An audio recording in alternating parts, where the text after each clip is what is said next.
Subhanallah, alhamdulillah, la ilaha illallah. Subhanallah, alhamdulillah, la ilaha illallah. Assalamu alaikum wa rahmatullahi ta'ala wa barakatuh. Ayyul ahbab al-kiram, aujourd'hui je voudrais vous raconter une histoire qui s'est passée avec le calife Haroun al-Rachid, qui est passé par un cimetière et qui a rencontré un homme qui était très connu, qui était fou, qui s'appelait Bahloul, mais qui avait des fois des paroles de sagesse.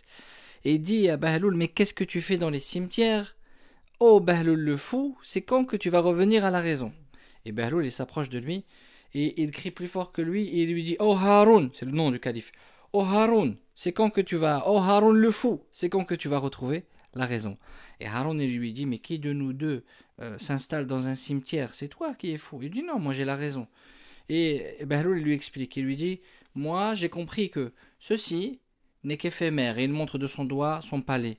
Alors que j'ai su que ici, ceci est ma destination finale et j'ai voulu me préparer pour ma destination finale. Et il lui dit: quant à toi, tu détestes passer à côté de ta destination finale et tu préfères habiter et rester dans l'éphémère. Et pourtant, tu sais très bien que finalement, à la fin, tu vas aller vers ta destination finale.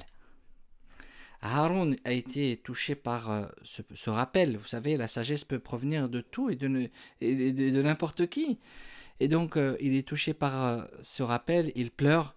Et il lui dit: est-ce que je pourrais t'aider? Est-ce que je pourrais t'offrir quelque chose? Je pourrais te satisfaire dans une de tes demandes? Il lui dit: oui, j'ai 3 demandes. La première des demandes, je voudrais que tu m'offres une vie plus longue, une longévité de vie plus longue. Et il lui dit: mais je peux pas. Et il lui dit: je voudrais que tu me protèges de l'ange de la mort quand il viendra. Il lui dit: mais je ne peux pas faire ces choses-là. Et il lui demande une troisième chose: je voudrais que tu me fasses entrer au paradis et que tu me protèges du feu de l'enfer. Et Haroun, bien sûr, le calife, il dit: mais moi je n'ai pas accès à ces choses-là, je ne sais pas faire ces choses-là. Et alors, il lui dit une phrase, il lui dit: alors tu n'es pas un roi, tu es un sujet. Tu n'es pas un roi, tu es un sujet.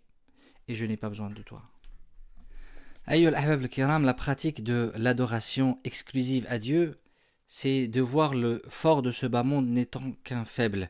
Car le fort par excellence, c'est Allah subhanahu wa ta'ala. Et de voir le riche de ce bas monde n'étant qu'une personne ordinaire, car celui qui connaît Al-Ghani, le riche par excellence, aurait honte de demander aux riches parmi les riches de ce bas monde.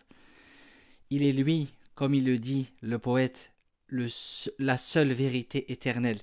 Et tout en dehors de lui n'est que mensonge, mensonge car éphémère.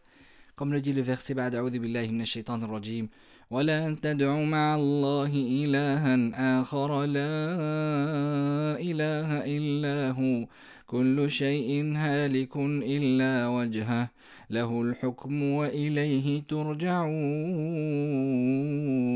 صدق الله العظيم.